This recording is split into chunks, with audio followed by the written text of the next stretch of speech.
I've never been a fan of hostels. Shared kitchens, paper-thin walls, strangers coming and going at all hours. It's just not my thing.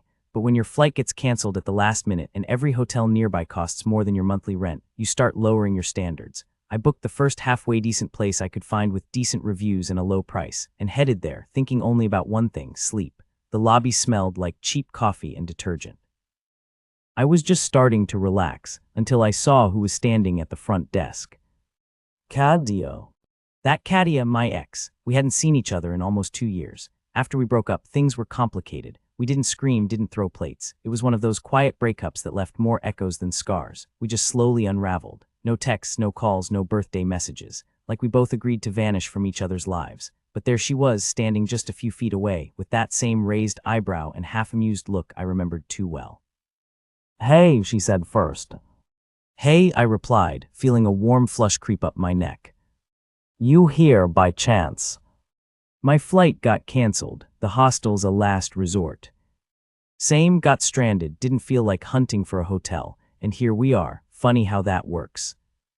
We both let out a laugh, half awkward, half real. The receptionist, clearly sensing the weird tension, rushed through the check-in process. We climbed up to the second floor. That's when things got interesting. Apparently all the single rooms were taken. Only double rooms were left for the night. Kadia turned to me without skipping a beat. "Wanna split, or are you gonna wait it out in the lobby?" I sighed. Fate really had a twisted sense of humor.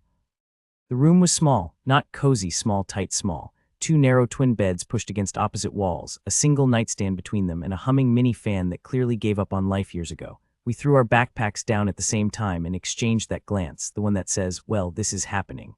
I took the bed near the window, mostly out of habit. Kadia always hated being too close to a draft. For a few minutes we didn't say much. She sat on the edge of her bed, scrolling through her phone, and I pretended to be fascinated by the ceiling. But silence between two people with history, it's never really quiet. It hums with every unsaid thing, every what if, every half-finished conversation. Finally, I broke it. "So what are the odds, huh?" I asked, instantly regretting how lame that sounded. She smirked. "Honestly, if I believed in signs, I'd say the universe has a weird sense of humor." I chuckled. "Same, or a terrible booking algorithm." That made her laugh, a real one this time, and for a second it felt normal, familiar, like no time had passed, like we were just two people stuck in a strange place, not two exes carrying 3 years of memories in separate mental suitcases. We decided to get dinner downstairs in the shared kitchen. There was a vending machine, a broken microwave, and one of those communal shelves with abandoned pasta, mystery cans, and spices from 2013. Katia, always the improviser, found some noodles and managed to whip up something halfway edible. We ate sitting on bar stools by the window, watching the rain blur the city lights outside. "It's weird," she said, twirling her fork, "how easy this feels. You'd think it'd be more, I don't know, dramatic." I nodded slowly. I was bracing for it, honestly, the whole "you ruined my life" speech or the silent treatment. She laughed. "Please, I only reserve that for people who actually ruin my life. You just didn't know what you wanted." Ouch, it wasn't said with malice, but it still hit with precision. She had a way of doing that, being honest without needing to be cruel, and the worst part was she was right. Back then, I really didn't know what I wanted: a career in another city, freedom, space. Ironically, all the things I got later didn't feel nearly as satisfying as I'd imagined. "You were always better at knowing what mattered," I admitted, staring into the steam rising from my plastic bowl. She looked at me for a moment, long enough that I started to fidget. Then she shrugged, almost like brushing the moment off her shoulders. "I thought I did," she said, "but maybe I was just trying to hold on to something comfortable, familiar. You ever feel like you were in love with the idea of someone more than the actual person?" I smiled faintly. "Yeah, but with you, I think I loved the real thing. I just didn't know how to keep it." There was a pause, the kind that feels like a whole chapter trying to write itself in silence. Then she stood up and dumped her bowl in the sink. "We were good at the beginning," she said, not facing me, "before all the thinking, before every decision felt like it had to mean something permanent." I watched her, wanting to say something smart, something poetic, but all I managed was, "We were." That night back in the room, neither of us slept much. We both lay in our separate beds, facing opposite walls, pretending to be still, but I could feel her wakefulness, same as she probably felt mine. You don't spend 4 years with someone without learning their rhythm, their breathing, their quiet sighs in the dark. At some point, maybe around 3 a.m., I heard her whisper, "Are you awake?" I turned onto my back, staring at the cracked ceiling. Yeah. She didn't say anything right away. I waited. The air felt thick, like something important was trying to push through it. "Do you ever think about what would have happened if we'd stayed together?" she asked finally. Her voice was soft but not fragile, like she'd rehearsed that question before. "All the time," I said, no hesitation, no joke to cover it up, just truth. I heard her shift in the bed. "Me too. Sometimes I think we just needed a break, and other times I think maybe we were never meant to last beyond the good part." "What was the good part?" I asked, not to challenge her but to remind us. There was a long pause, then almost in a whisper, "Sunday mornings, the bookstore, that stupid plant we kept killing but kept trying to revive." I smiled, "Franklin the fern." She laughed quietly. "He never stood a chance." The silence that followed wasn't awkward, it was full of memories neither of us had unpacked in years. It felt like we were both standing at the edge of a door we never fully closed, unsure if we should peek inside or just walk away for good. Eventually, I said, "You know, if this were a movie, this would be the part where we kiss." She let out a soft laugh. "Yeah, and then regret it in the morning when the credits stop rolling and real life kicks back in." "True," I said, "but I still think about it."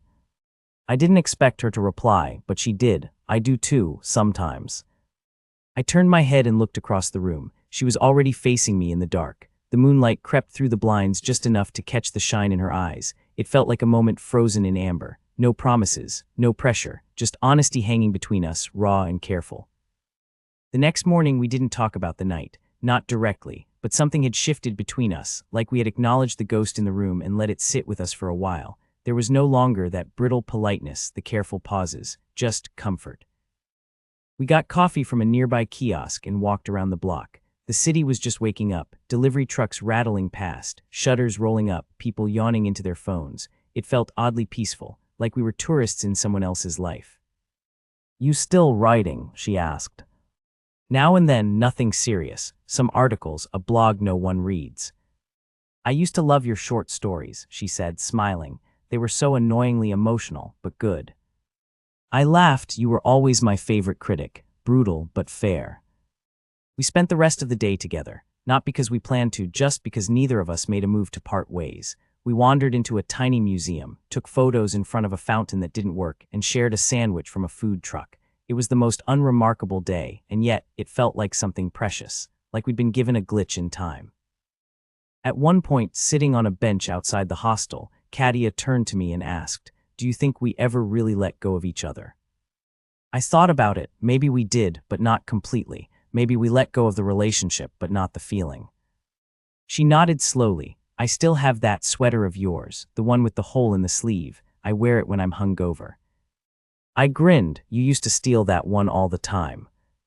"Because it smelled like you," she said, almost absent-mindedly. Then, catching herself, she added, "Well, used to." We both laughed, but the kind of laugh that carries more meaning underneath. The kind where you're not sure if you're laughing at the past, or just trying to soften the ache of remembering it. That evening, as we packed up our things, her flight rebooked for the early morning, mine for a few hours later, there was this strange, quiet tension between us. Not the awkward kind, but the kind that makes you overly aware of time. Like sand slipping through your fingers and you're trying to catch it without looking desperate. "I guess this is it then," she said, zipping up her bag. "Yeah," I replied, standing there with my jacket half on, not really moving. "Back to real life."